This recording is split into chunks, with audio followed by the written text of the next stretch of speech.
We're on. Good been a while. afternoon. Good afternoon from the Shreveport office of Eagle Financial, a wealth care company. Yes, it's been a while since the two of us have done this together, Bill, and it's been an interesting week so far. I think most interesting about this week is it wasn't 105 degrees outside. Yeah. Never But- thought I'd be thankful for 90. Really. It actually But- got in the 70s. Yes, it did. It has. The mornings have felt refreshing, and the evenings as well. Well, Bill, the S&P 500 through yesterday is up 18.7%. You know, we've got the Dow Jones up between 5 and 6%. So it's been a few key names driving this whole thing, as we've talked about all year. Today's a little bit of a different story. I think everyone wanted to, sell out this morning before the weekend. S&P 500 is down about 1.2% today as we speak, so that's bringing us down to about 17.5% year to date. We've got bond yields have been escalating a little bit today as well. You know, we talk about the bellwether. Dodge and Cox Income Fund is up 2.2% year to date, and Jeffrey Gunlock's core fund is only up roughly 1%. So I read this recently, Bill. I just thought I would point this out before we get into our main topic of discussion. This is likely going to be the third year in a row that an investment in a 10-year treasury loses money. So year before last, we had the very low yields, so it's not surprising. And treasuries were down just incrementally in 2021. Last year, 10-year treasury on a total return basis lost 17%. So it started off with a 2% coupon or thereabouts, and then would have declined. You would have captured the 2% in income, but then you depreciated about 19%, and that's a big hit for someone that owns bonds. And so this year we're down, roughly 1% or 2% on the 10-year, but that's a 3-year stretch for high quality intermediate term bond investors of not making any money.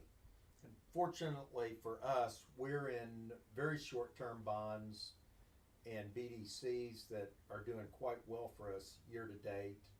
But the other big story this week, CPI and PPI coming out, and we're seeing after it seems that Jerome Powell and the Federal Reserve have done a terrific job making inflation, come back down to more normal levels after reaching double digits on the PPI. We got over 10% on wholesale price increases year over year. We've got concerns ratcheting up with CPI climbing year over year for the second month in a row.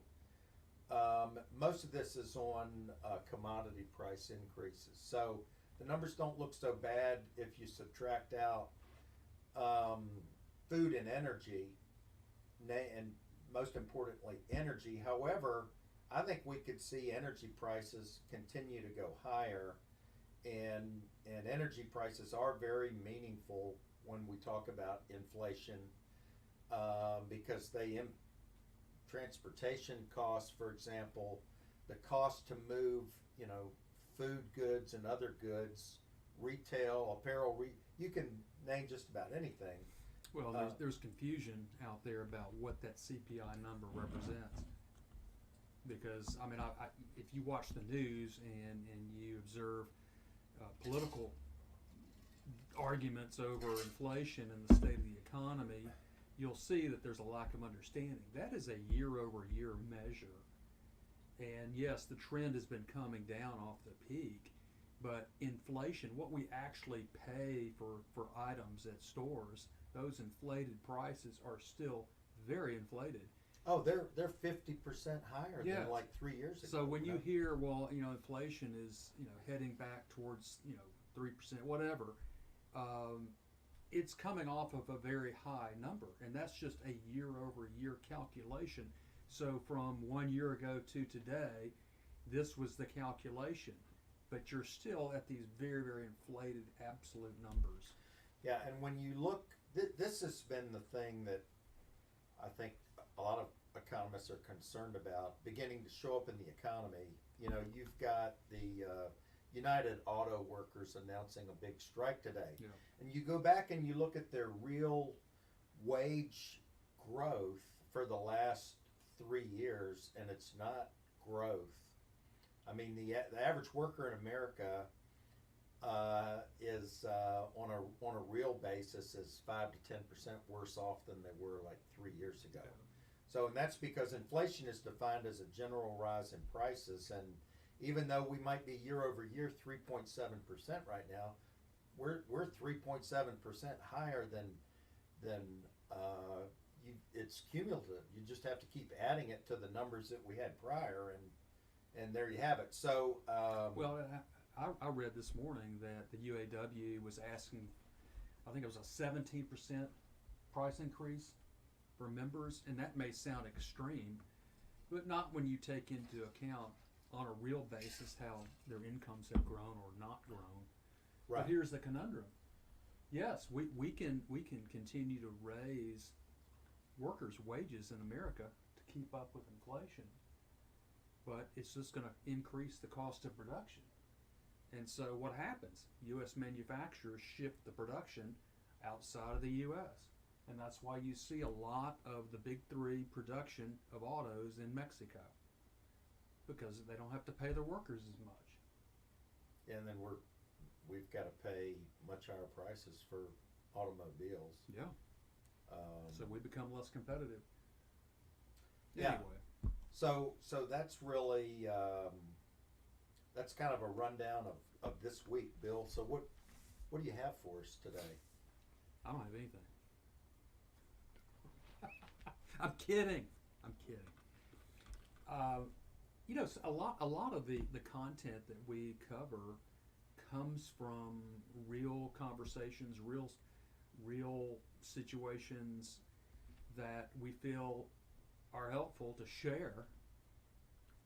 We've had some meetings recently with some prospective clients, and this came up in the conversation, and I think it bears repeating because we often forget, because we are a registered investment advisory shop.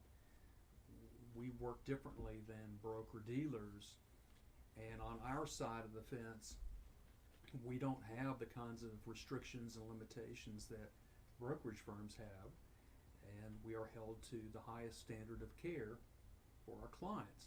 We are legal fiduciaries. Well, we've talked about how we're in a situation where traditional asset classes, especially stocks, are overvalued. Not grossly so, but they are overvalued. And we know that when anything gets overvalued, what you pay for something today has the biggest determining factor on your long-term return. So with stocks at elevated valuations, the expected future returns over, say, a 10-year period would necessarily be lower because you're paying more for something today. So let's say the long-term average return on the U.S. stock market is 10%. Well, off of these elevated levels, if you're buying in today, it's not reasonable to expect a 10% average annual return over the next 10 years. And bonds have had troubles. As Jack mentioned, the 10-year Treasury bond, has lost money for investors in recent years. And this is why it's important to look beyond just stocks and bonds. And this is why we have really delved heavily into the alternative space, because we feel like we have to. We need to have something in the mix that can generate returns regardless of what's happening with stocks and bonds. we can You know, do you, that. you just made me think of something. Yeah, go ahead. 'Cause I was thinking about this because there's two ways when you talk about this. The value of any asset is worth its expected future cash flows out to infinity, discounted, that's in the numerator. So you have V equals, and then you have the cash flows on top, and then on the bottom of the denominator, you have the weighted average cost of capital, the cost of debt, the cost of preferred stock, the cost of equity, the cost of all the different forms of capital, retained earnings, and so forth. But now we've got, because you're pointing this out about, it's a little bit debatable about the market being overvalued. I would agree with you, the market is overvalued, certain areas way overvalued. But when interest rates go up, the cost of capital goes up. So you've got to discount all those future cash flows back to the present at a bigger number, which makes Correct. the value decline.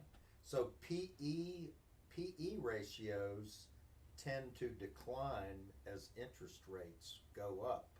So you know that's and that's why I think it's easier to say that, you know, if you cut it with a meat axe, U.S. equities are valued at about 20 times earnings. And then what happens if the Fed goes too far? Yeah. And the cash flows aren't there. So you've got lower numbers in the numerator being discounted back at a bigger number equals way lower valuation. Yep.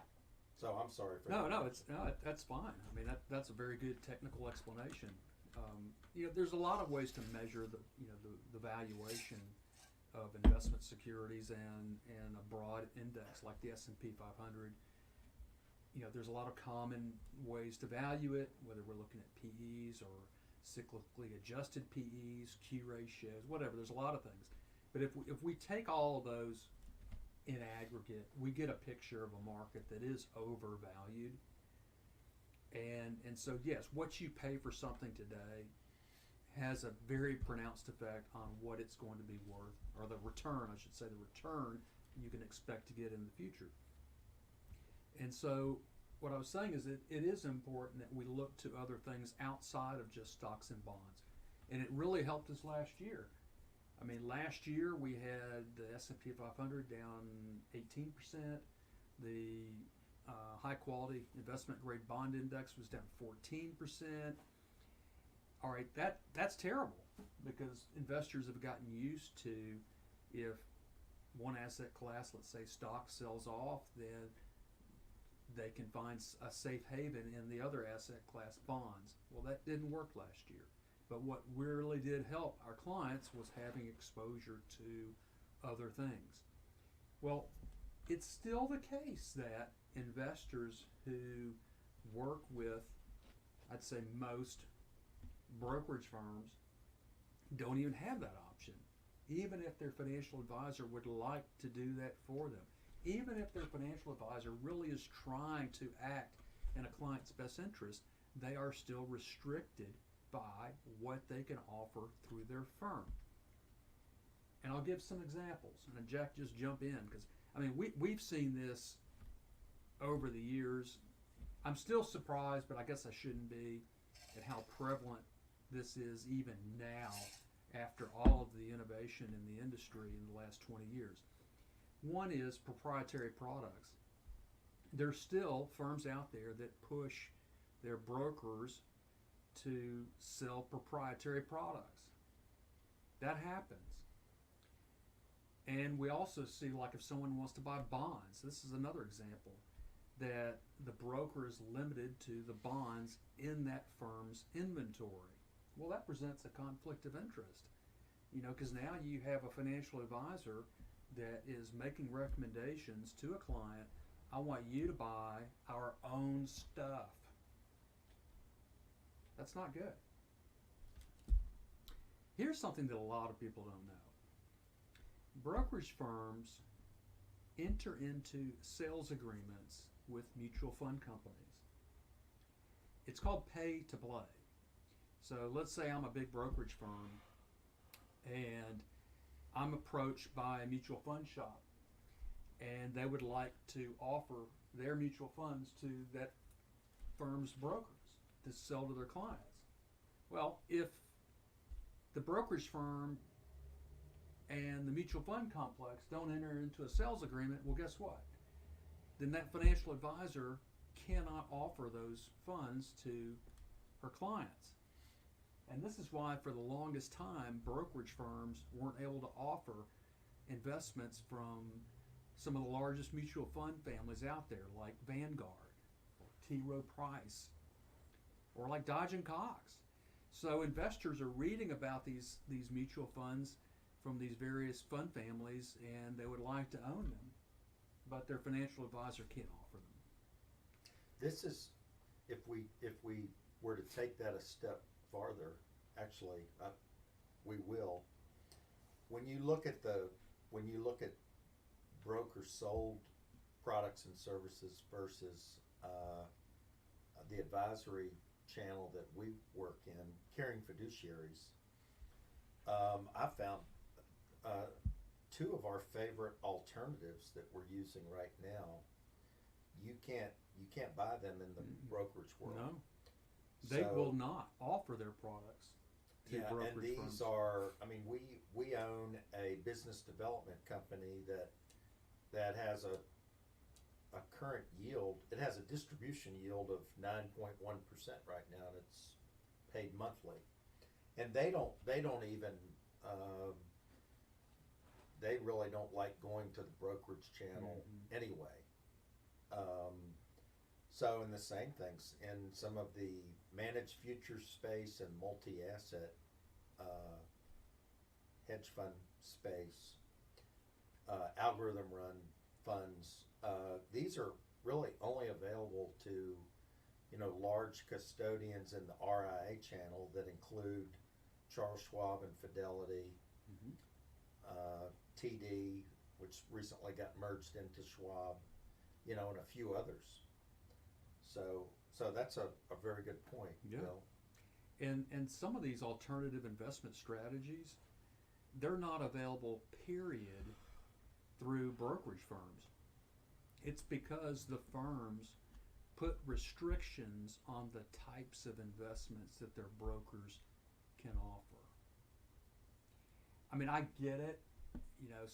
These brokerage firms are concerned about legal liability, but it also shows a lack of trust in their employees. They basically don't trust their own financial advisors to offer certain products to their clients, even if it's in their best interest. And that's a shame. Yeah, Yeah. I agree. So on our side of the fence, we have so much more that we can offer our clients. We have the ability to explore lesser known areas of the markets, even within the stock and bond markets. And that's where we're finding opportunity. It's not in the traditional U.S. stocks and bonds area, because everyone understands that and exploits that. We're beating the bushes. We are finding areas of the market where there are unique opportunities, where the strategies or the securities are less understood. We're using managers that have smaller portfolios that gives them the ability and the agility to go into certain areas and exploit those areas because they're smaller. So the purchase sizes that they're making don't skew the market prices. Yeah, I'd like to just throw another wrinkle Yeah, in please. this, or this is sort of thematic for us, and with the evolution of just what's happened in the markets and the different asset classes, or the different slices of the pie, stocks versus alternatives versus bonds since the pandemic, you could say. Then you throw in there the actions of the Federal Reserve to attempt to thwart inflation, and the end result of that is that we now have yields, short-term yields way higher than they've been for more than 10 years. And so it makes sense to us, you know, a bond, you have more of a claim on the assets of the entity through a promise to pay Mhm. with a bond than you do with the ownership structure, you know, of an equity that That's may right. not, that may pay dividends, it may pay very low dividends, but bonds, we own bonds for income. This now, I'll just give you an example. We own a short-term bond that has a gross yield to maturity of over 10%, yet the fund, the weighted average maturity is between 2 and 3 years, and the average price of the bond in that portfolio is 94 cents on the dollar. So you're getting a huge income distribution with built-in price appreciation. And my point with all this is that then we could go into the BDC space. We had 2 that were taken out in the last couple of years. That looks especially attractive to me today because the payouts, these are loans made to mid-market America. Think what commercial banks did for so long, and their adjustable rate. Well, if the stock market, as you pointed out, Bill, seems a little bit high, you know, if you have a PE of 20, that means you have an earnings yield of 5%. Yet we're able to find bonds that are earning much more than that. Oh yeah. It would make sense to me to consider shifting more monies into the fixed income space, or things that look and smell like fixed income, or you could say alternatives to fixed income. We own 2 funds in the alt BDC space that just hiked their dividend yields they announced this week. One of them is their high quality fund that's yielding 9.1%, and they have another one yielding more than 11 that's a little bit more aggressive. So those types of things seem way more appealing to me than, in contrast, owning an index fund, owning the S&P 500. And you just made me think of this. If you were to go to a broker and say that you want income, a high level of income, the broker would probably by default steer you towards a high yield bond fund. Okay, well these are below investment grade bonds. They're riskier because of the credit risk.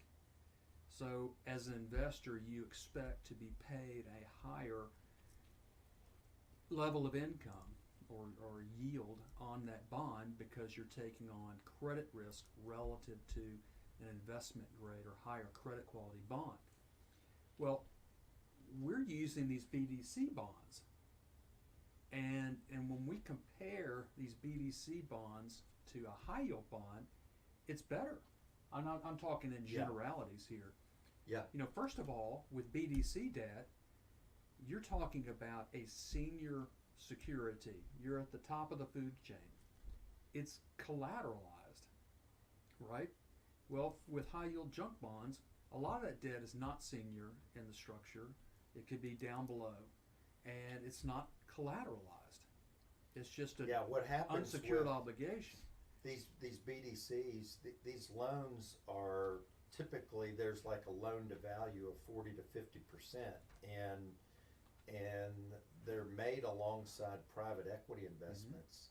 So if there's trouble with the debt service, the private equity firm, you know, is on the hook. That's right. Because And they have an even- incentive to keep that company That's financially right. healthy. And even if they were to fail, the historical recovery rates and default rates are very low, somewhere around 2%. But even when they do, you have a recovery rate of you still get approximately 70% of your assets back. In the high yield space, it's a third of that. Yeah. No, Yeah. that's a great You know point. what? If you play a country song backwards, you get everything back.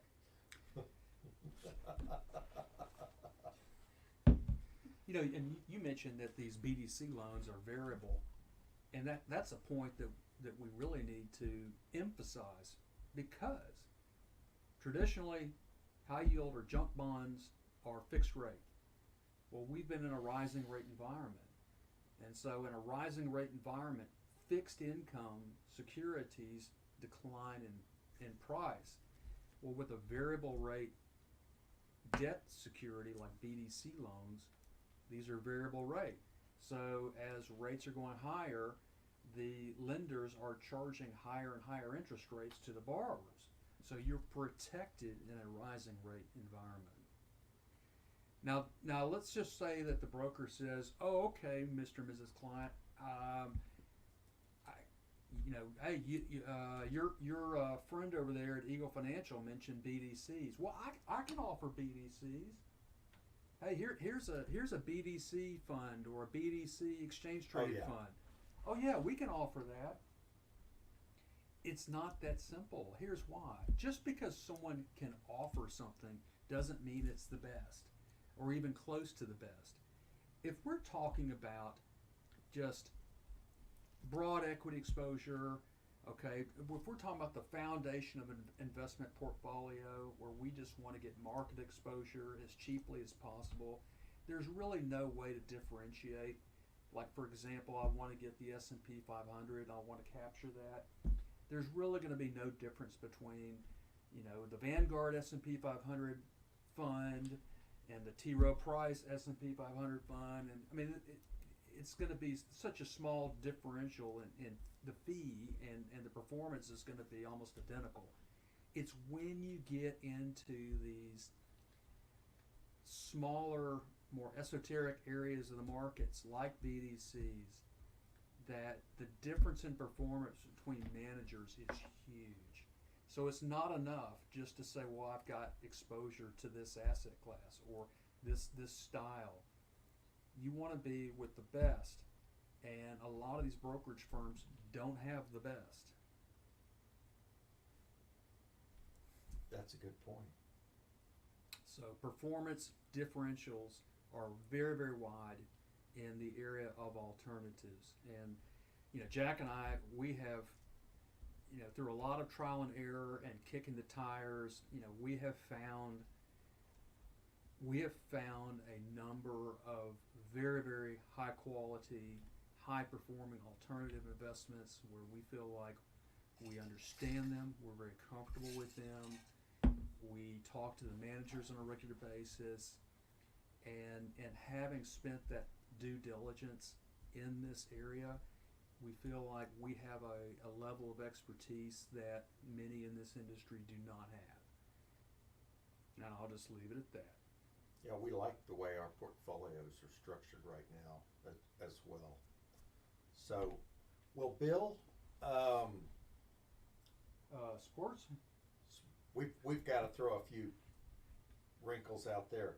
Okay, I will be at the Monday night game in Charlotte for the Saints are invading the Panthers in Charlotte. That's going to be a fun time. Yep. Stacy and I are headed to that.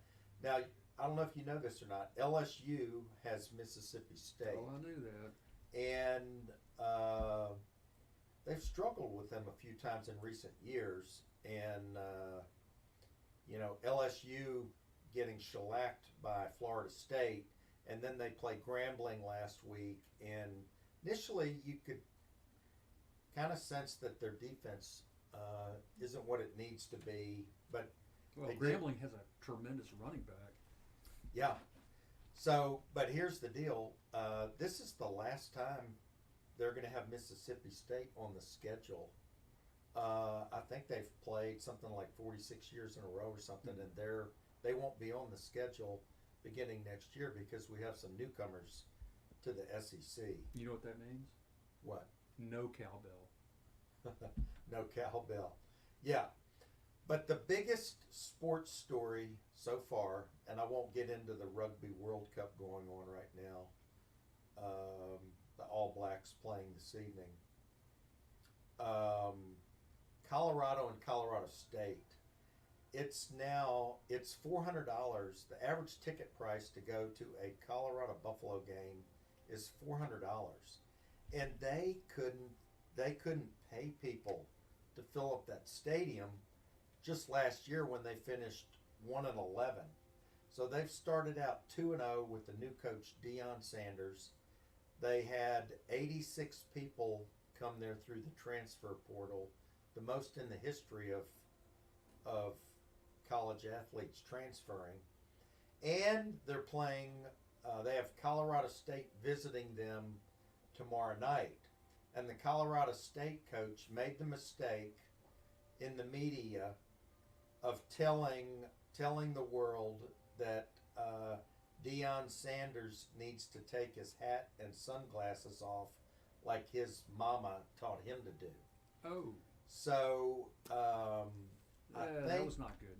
that was not good at all. And Deion, every time they ask him, I saw at the end of this last game, they have legitimately 2 Heisman candidates on their roster. He has 2 sons playing, one in the defensive backfield, and the other is Shedeur Sanders, who's the quarterback. He threw for 900 yards in the first 2 games. He's a legitimate Heisman candidate, along with Travis Hunter, who has played 264 snaps in 2 games. Is this the player who plays both sides? Plays both sides. So he's playing over 100 snaps, 125, call it, or 130 snaps per game. And that was a prerequisite, for him to come play under Deion. Some of the other schools, he was the most highly recruited 5-star recruit, and so far he's been doing terrific. So they're ranked 18th in the nation. When asked by the reporters how Deion is going to do for the rest of the season, he keeps telling them, "We're coming." So I don't think that Colorado State will be much of a challenge, but they do have UCLA and USC and Utah and Washington. Those are 4 ranked teams right there on their schedule, and I actually think they're going to do quite well. But their first real test is going to be in 2 weeks at the Oregon Ducks. Anyway, if you have a chance and you're still up late night tomorrow night, turn on the Colorado State game. Well, I mean, save your $400, invest it, and watch the game on TV. Exactly.